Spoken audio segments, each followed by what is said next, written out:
Olá, amigos do Semeador, muito boa noite a todos. Que alegria estar com vocês mais uma vez para falarmos um pouco sobre opiniões e autoestima. Esse capítulo do livro Mereça Ser Feliz, de Germán Dufour, que é um livro que a gente tem um carinho muito grande. Inclusive, já fizemos um seminário aí no Semeador falando sobre isso. E agora, nesses tempos de pandemia, em que nós temos que nos reinventar para fazermos as nossas palestras doutrinárias à distância, online. Mas o que importa verdadeiramente é levar a mensagem, é trazer a reflexão, é que possamos pensar juntos sobre temas acerca do Evangelho e quais são as repercussões desses temas nas nossas vidas. Bom, para falar sobre opiniões e autoestima, eu quero começar refletindo junto com vocês que existem algumas pessoas que talvez e só talvez, eu possa dizer que existe um gosto ruim na boca. Conhece pessoas assim? Pessoas que têm um gosto ruim na boca. Se a pessoa tem um gosto ruim na boca, ela pode comer o melhor manjar dos deuses que ela não vai gostar. E, infelizmente, o azedume, como o Germán Dufour vai chamar, ela mexe com alguns corações, de forma que eles tenham dificuldade de lidar com as diferenças, com as mudanças, com as questões, com os outros, porque tem dificuldade de lidar, em primeiro lugar, consigo mesmo. Então, a reflexão inicial que eu quero fazer com vocês é exatamente para que a gente consiga perceber que, de alguma forma, nós estamos presos, muitas vezes, a opiniões de poucas pessoas que têm um gosto ruim na boca, que têm um azedume no coração, ou seja, pessoas que por mais que nós nos esforcemos, por mais que nós façamos de tudo, não vão se agradar. E isso é uma questão de ordem psicológica, de ordem espiritual, muito forte em algumas pessoas. Eu costumo dizer que alguns que já me viram fazer palestras conhecem uma pessoa que eu amo muito, uma pessoa que está no meu coração, uma pessoa que eu tenho todo o carinho do mundo, que é mamãe. E mamãe é uma pessoa muito interessante nessa estrutura psicológica de que, por mais que a gente tente agradar, nem sempre a gente consegue. E mamãe já é uma senhora de 87 anos, pequenininha, bate aqui em mim, e é uma senhora elétrica aos 87, quase 88 anos de vida. E aí, gente, às vezes eu entendo que eu estou fazendo tudo o que está ao meu alcance para agradar, eu estou entregando 300% do que eu posso, eu estou fazendo tudo o que está ao meu alcance e não é o suficiente. Até que eu percebi que talvez nunca seja o suficiente. Talvez para a mamãe, e da mesma forma que ela, para muitas pessoas, por mais que nós façamos algo, nós não conseguimos entregar o suficiente. É como se nunca fosse o bastante. E esse tipo de estrutura psicológica ele é bastante desafiador, porque a gente sabe que, de alguma forma, nós estamos lidando com pessoas poliqueixosas. Conhece essa expressão? Poliqueixosas. Elas se queixam de tudo o tempo inteiro. Elas estão se queixando o tempo inteiro.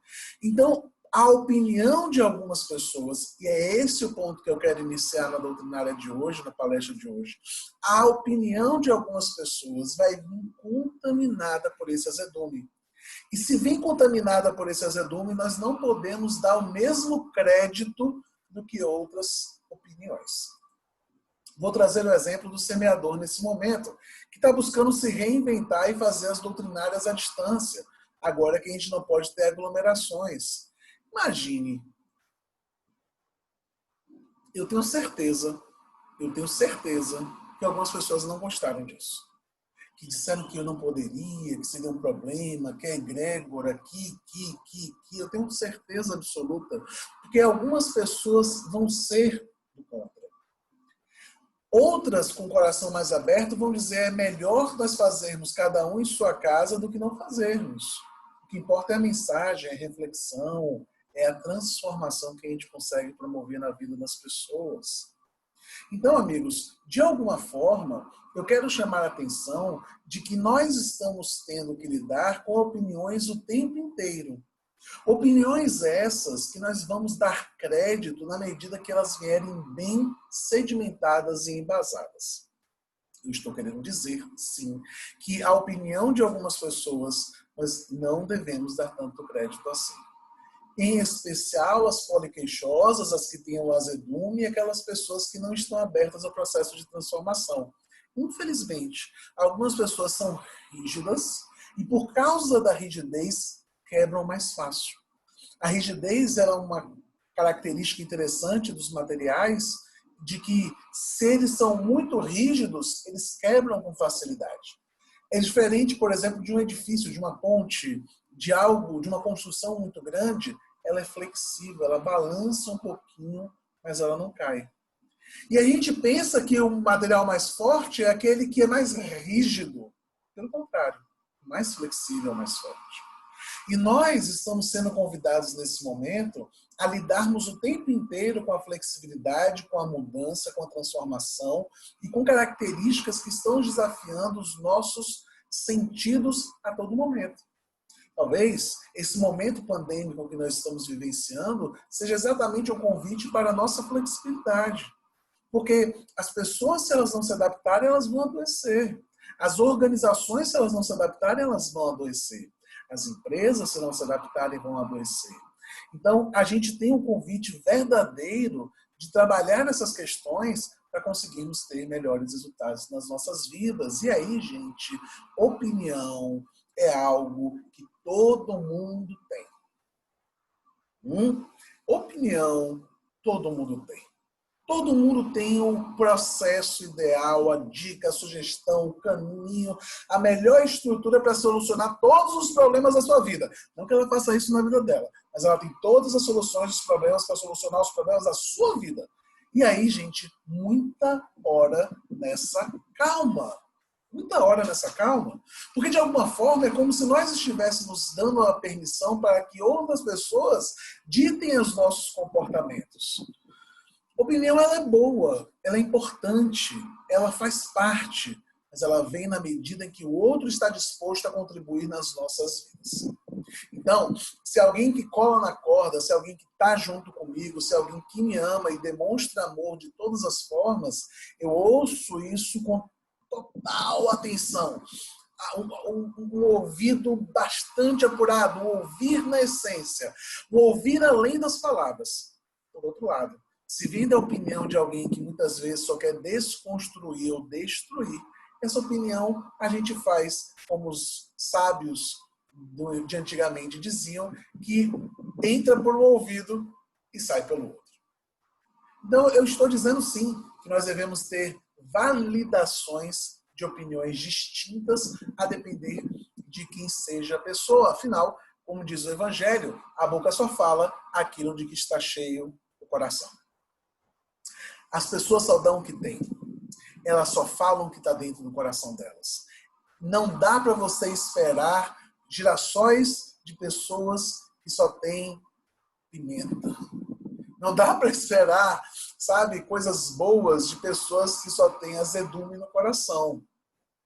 Então, para a gente se blindar e não sofrer tanto diante desses desafios, é fundamental que a gente segure um pouquinho a importância da atenção das outras pessoas para que elas se deem na medida em que elas estão dispostas a contribuir com o crescimento das nossas vidas.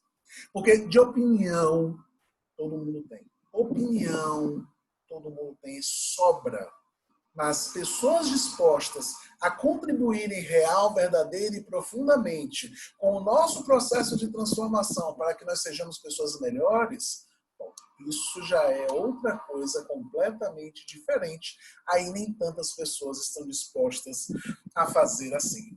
Gente, eu estou conseguindo me fazer entender? Vocês estão conseguindo compreender a linha de raciocínio que eu estou fazendo aqui agora? Porque, às vezes, a gente pensa que tem que dar crédito e o mesmo peso para a opinião de pessoas distintas. Não é assim. Da mesma forma que uma mãe e um pai não amam o filho da mesma forma, ama, mas ama cada um dos filhos de uma forma diferente. Você vai ouvir a opinião de todos, mas vai ouvir de forma diferente. Porque se você for ouvir a opinião das pessoas o tempo inteiro, do jeito que elas querem, você vai acabar sofrendo e vivendo a vida dos outros, ao invés de viver a sua vida. E vai querer resolver as coisas como o outro gostaria, e não como você gostaria. E aí, das duas, três, eu costumo falar muito sobre isso. Se dá certo, aquela pessoa se torna um guru. E todas as vezes você vai atrás da opinião dela para resolver os seus problemas. Se der errado, maravilha, você tem a quem culpar, que não é você. E eu entendo verdadeiramente que a autorresponsabilidade é algo fundamental para nós conseguirmos ter melhores processos de crescimento nas nossas vidas. Tá certo? Gente, outro aspecto que eu quero chamar a atenção de vocês acerca desse tema é a questão da autoestima. Veja, a autoestima está muito ligada à forma com que nós lidamos com a opinião alheia. E mais que isso, a forma com que nós lidamos com a nossa opinião. Porque o mundo pode estar achando algo horroroso, mas se eu estiver achando que está bom, um abraço, PT saudações, problema, que seja. Nós temos, real, verdadeiro e profundamente, a possibilidade nas nossas vidas de nos transformarmos e de sermos pessoas melhores na medida em que a autoestima da gente estiver fortalecida. E uma autoestima fortalecida vai lidar com os problemas de uma forma muito mais natural. É a frase, a metáfora que eu gosto de dizer que uma mão sã carrega até veneno. Uma mão íntegra, uma mão sã, uma mão curada, uma mão boa, ela carrega até veneno. Mas uma mão machucada, uma mão ferida, uma mão que está com problemas, ela não consegue carregar nem mesmo água. Gente, quando nós temos uma autoestima fortalecida, e um processo de autoestima fortalecido é algo que é construído ao longo de vidas, não é algo de um dia para o outro. A autoestima é a capacidade que a gente tem de se amar, de gostar de quem nós somos, de dizer assim, eu sou o máximo, filho de Deus, criação divina, com todos os desafios que eu tenho, eu sou incrível. E aí, se você está com a autoestima fragilizada, você tem dois caminhos normalmente. Ou você explode e fica aparentemente se achando, porque eu sou uma farsa, uma mentira, um engodo, um sepulcro caiado, lindo por fora, mas podre por dentro. Ou você vai para a cotiadice, para a pequenez, aos problemas, a baixa estima, a coitadice, o poliqueixoso. Percebe? Todos os dois movimentos são reflexo de uma autoestima bastante fragilizada. Agora, quando nós estamos com a demonstração de que estamos bem para todo mundo, e isso é uma mentira, não é bom. Se nós estamos coteados para as outras pessoas e não expressamos aquilo que nós verdadeiramente somos, nos amofinamos, nos escondemos, dificultamos o que as pessoas entrem em contato com o que nós verdadeiramente somos, isso não é bom. O que é bom de verdade? Nós temos consciência de quem nós somos. De tudo que existe de maravilhoso, de tudo que existe de extraordinário, tudo que existe de ruim dentro de nós. Porque nós não somos somente luz. Aliás, Deepak Chopra, no livro Efeito Sombra, no livro Efeito Sombra, Deepak Chopra vai falar que quão maior é a nossa luz, maior é a nossa sombra. Nós somos seres duais, nós somos seres dicotômicos, nós somos seres contraditórios. Verdadeiramente, nós temos uma grande luz junto com a nossa grande sombra. E aí eu trabalho na área de desenvolvimento humano, formações de coaching, programação neurolinguística, etc. E a gente trabalha, por exemplo, a grande característica da pessoa é ser um bom comunicador. Isso é maravilhoso, porque uma pessoa muito boa comunicadora, ela consegue envolver os outros, ela vende ideias, ela consegue cativar os corações. Essa é a luz. Ao mesmo tempo é a sombra. Ela manipula através dos sentimentos. Ela esconde problemas para debaixo do tapete porque ela quer que todo mundo seja amigo. Ou seja, a luz, O ponto maravilhoso daquela pessoa é a mesma da sombra. O ponto de melhoria é a mesma comunicação, expressões distintas de um mesmo aspecto. São lados distintos de uma mesma moeda. Da mesma forma que a gente pode pensar, por exemplo, pessoas que são muito criativas, inovadoras, inventivas, pessoas que criam o tempo inteiro, maravilhoso! Essas mesmas pessoas que têm criatividade como ponto forte, como luz, têm a sombra de terem bastante dificuldade de conseguirem se expressar no presente e finalizarem aquilo que eles iniciam. Ela está o tempo inteiro no futuro, idealizando, pensando, criando. Começam as coisas e nunca acabam, porque estão sempre no mundo das ideias. Ou pessoas que são extremamente organizadas, que têm ordem e controle enquanto valores, que organizam tudo, fazem tudo, planejam o programa, dificultam o progresso. Porque se ela sai dessa zona de conforto, de ter ordem e controle de tudo, elas se sentem inseguras. E, por fim, o quarto perfil que a gente tem muito são pessoas ativadoras, pessoas que fazem a coisa acontecer, que barram a burocracia, que quebram com a mesmice, que fazem com que os processos aconteçam. São as mesmas pessoas que muitas vezes dão jeitinho, que têm um comportamento extremamente desafiador, porque parecem um trator passando por cima de tudo, de todos, para conseguir fazer com que as coisas aconteçam. Vejam, luz e sombra, luz e sombra, luz e sombra. Estamos aí o tempo inteiro. Não existe somente uma pessoa luz, existem pessoas duais, dicotômicas, pessoas que são extremamente desafiadoras, porque esses são os desafios das nossas vidas.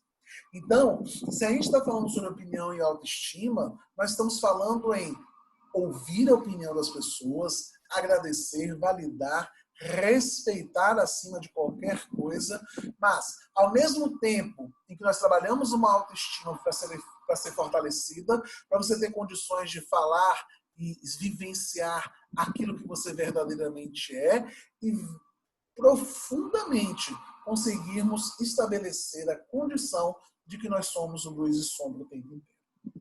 E aí, amigos, uma última linha de raciocínio que eu quero fazer junto com vocês é acerca de perfis. Tá?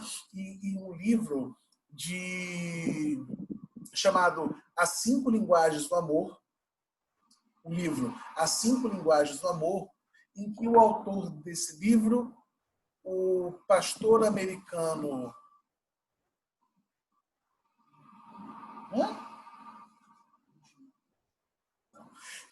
recebi uma pesca aqui, ainda foi uma pesca errada. Olha o problema. As 5 Linguagens do Amor, Gary Chapman. Gary Chapman. Gente, ó, quem faz gravação em casa é igual a fazer palestra ao vivo. Se eu tivesse aí no semeador agora, eu ia esquecer o nome do autor, ia pedir a pesca de alguém, ou em algum momento ia acabar me lembrando.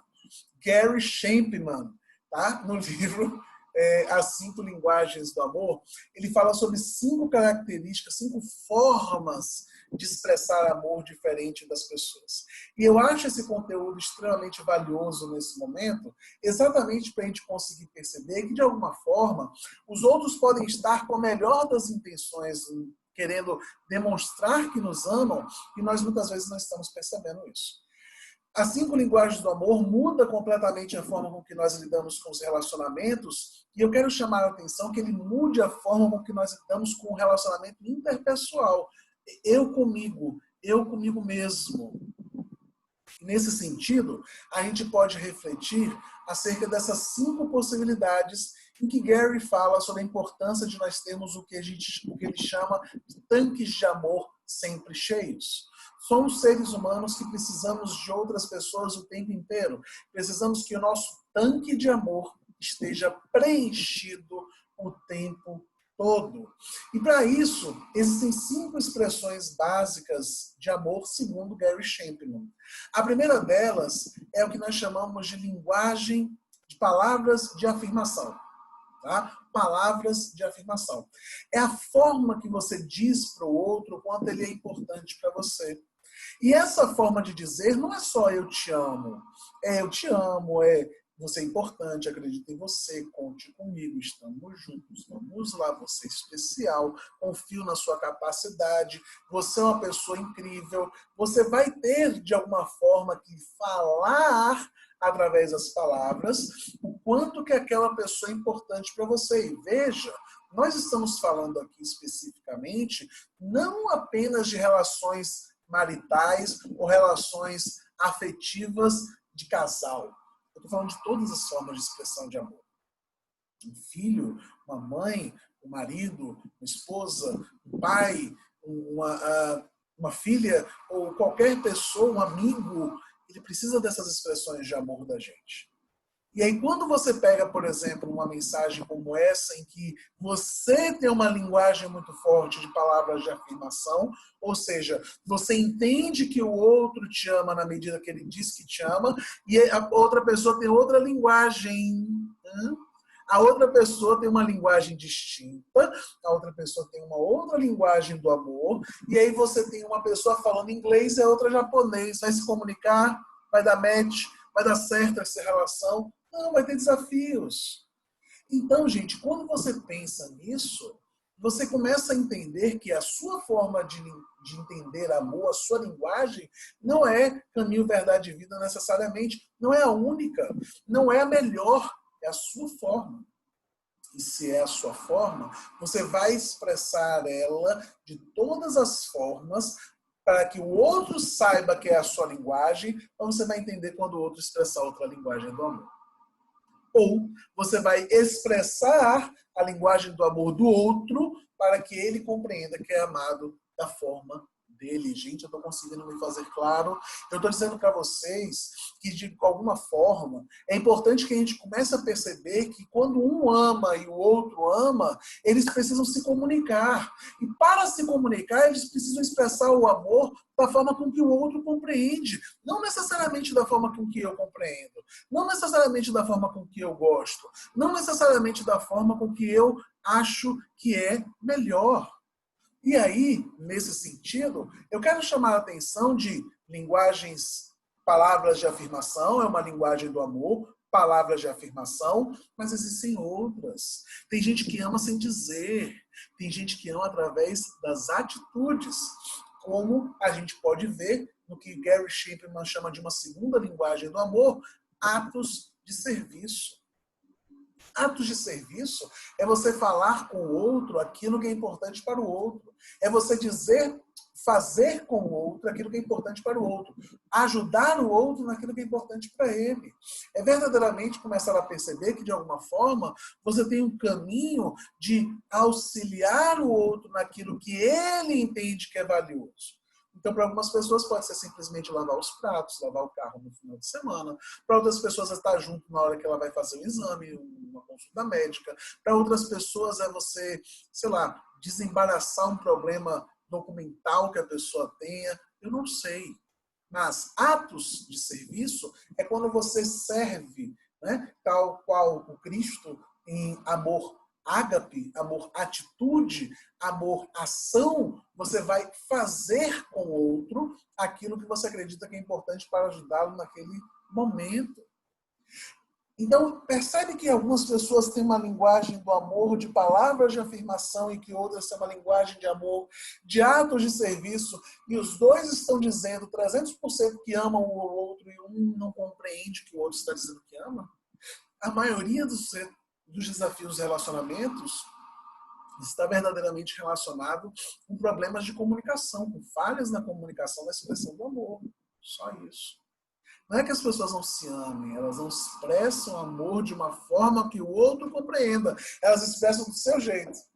E aí, quando você percebe que comunicação é o esforço que a gente faz de expressar aquilo que nós queremos para que o outro compreenda, e essa responsabilidade é nossa de fazer isso, bom, aí, real, verdadeiro e profundamente, a gente começa a agir de uma forma nova para termos novos resultados. Terceira linguagem do amor. Já falamos de palavras de afirmação, atos de serviço. Vamos agora para uma linda linguagem do amor, que é tempo de qualidade ou qualidade do tempo. Tempo de qualidade é quando você passa a estar 300% junto com aquela pessoa e se desligando do resto do mundo. É quando a gente desliga essa porcariazinha desse celular, né? É quando a gente desliga a televisão, desliga o celular, o computador, a internet, passa a estar ali 300%. É quando você está verdadeiramente entregue para o outro. E pessoas que têm tempo de qualidade como uma linguagem do amor importante não estão preocupadas com a quantidade do tempo, mas a qualidade. Às vezes a pessoa precisa de um minutinho, mas ela precisa perceber que você está integralmente colocado naquele minutinho para aquela pessoa. Então, verdadeiramente você conseguir estar ali inteiro, entregue com aquela pessoa. Não importa quanto tempo, importa que você esteja.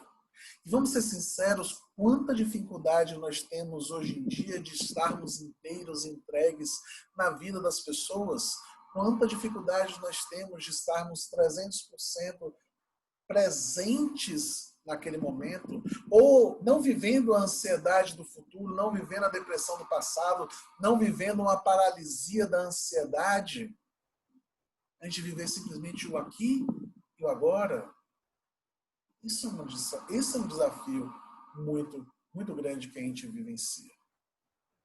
Quarta linguagem do amor, presentes. Essa é uma linguagem interessante, porque todas as pessoas, algumas pessoas têm dificuldades com algumas linguagens, mas presentes isso fica muito claro quando, um exemplo apenas, papai e mamãe se separaram, e aí filhinho ou filhinha não tem a presença de um dos dois e um tenta compensar o tempo que estava ali com presentes. Aí a pessoa diz assim, eu não vou aceitar que outros me comprem. E aí não gosta de receber presentes, não aceita presentes, tem dificuldade com presentes. Conhece pessoas assim?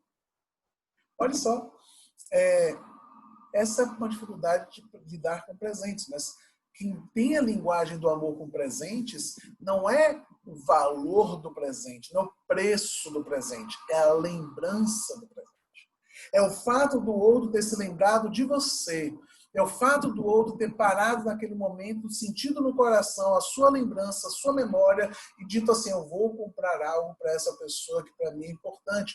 Vale menos o presente, vale mais a embalagem, vale mais o cartão. Então, presentes tem muito a ver com o fato de você estar presente na mente da outra pessoa. Quinta linguagem do amor, toque físico. Carinho, toque físico. Roberto Chiniachik, no livro A Carícia Essencial, coincidentemente o primeiro livro que ele escreveu, ele fala exatamente sobre a necessidade do ser humano de ser tocado, acariciado, sabe? De ter contato físico com outras pessoas. Essa é uma necessidade do ser humano. A gente precisa disso para ser feliz, a gente precisa disso para viver, a gente precisa disso para conseguir ter, inclusive, liberação de neurotransmissores que são saudáveis às nossas vidas. E aí, algumas pessoas vão ter muita dificuldade com essa linguagem do amor se elas tiverem, por exemplo, processo de abuso. Elas vão ter dificuldade com o toque físico. Então, percebem?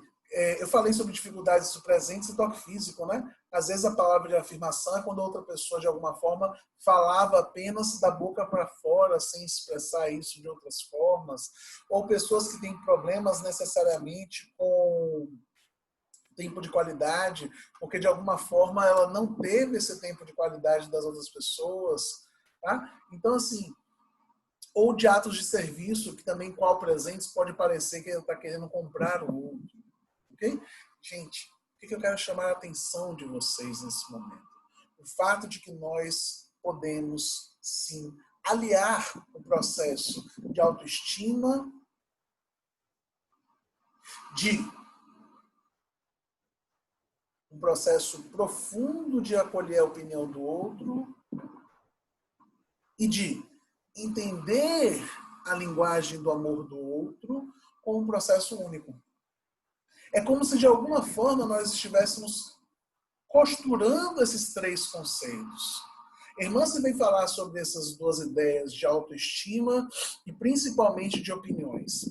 E nós vamos alinhavar isso com as linguagens do amor, como sendo uma forma de expressão daquilo que nós sentimos, focando no que a boca só fala aquilo que está cheio do coração e que a gente só dá aquilo que a gente tem.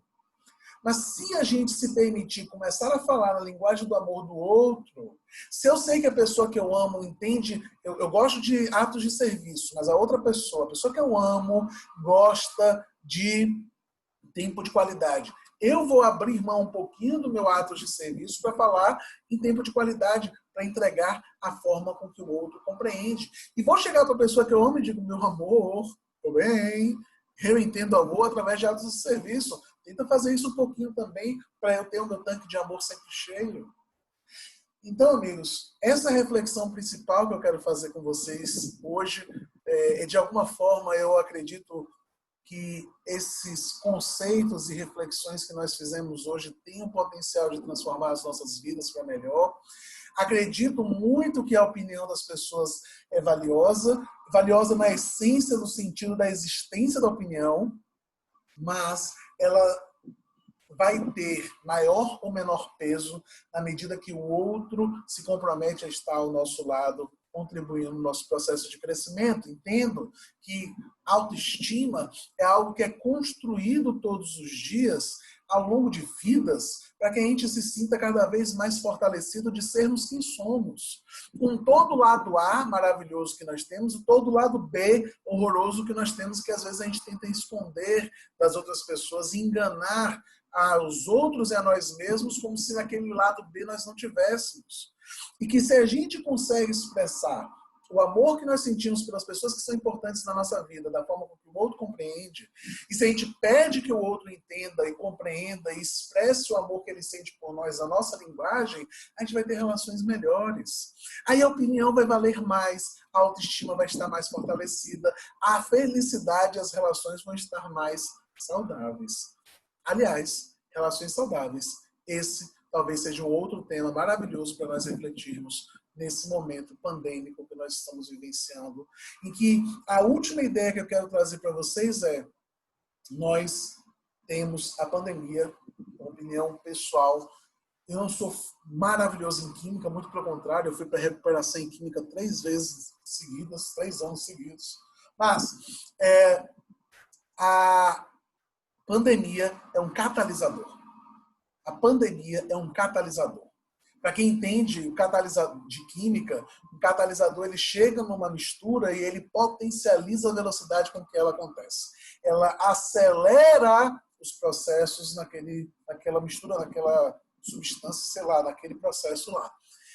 O catalisador ele não cria nada, ele só acelera, ele potencializa. E eu quero te convidar à reflexão de que a pandemia que nós estamos vivenciando é um verdadeiro catalisador. Ele não criou coisas novas.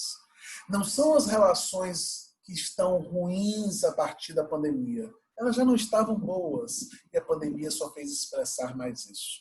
Não são as empresas que estão quebrando por causa da pandemia. Elas talvez já não viessem muito bem das pernas e a pandemia acelera esse processo. Talvez são só ideias, tá, gente? É uma reflexão que eu faço. E muitas vezes, se nós não trouxermos a responsabilidade para nós vamos colocar sempre a responsabilidade no outro. A culpa é do outro, é da pandemia, é do governo, é da pessoa que a gente ama, é do outro, é do Deus. Não, somos nós. E nós podemos crescer a partir na medida em que nós começarmos a nos tornar responsáveis pelo que fazemos, pelo que vivenciamos, pelo que acreditamos, pelo que dizemos, pelo que sentimos. Ok? Que Papai do Céu possa cuidar de cada um de nós, que de alguma forma a mensagem que eu quis trazer aqui com todo o coração possa chegar à sua mente de uma forma carinhosa e possa te levar a uma reflexão profunda, quem sabe, a novos comportamentos. A toda a equipe do Semeador, a minha eterna gratidão pela oportunidade de falar com vocês e de expressar aquilo que eu acredito e de colocar em prática a minha missão, que é levar reflexão, tocar corações, ajudar a transformar pessoas. Um grande abraço a todos. Fiquem com Deus e até a próxima. Valeu, pessoal!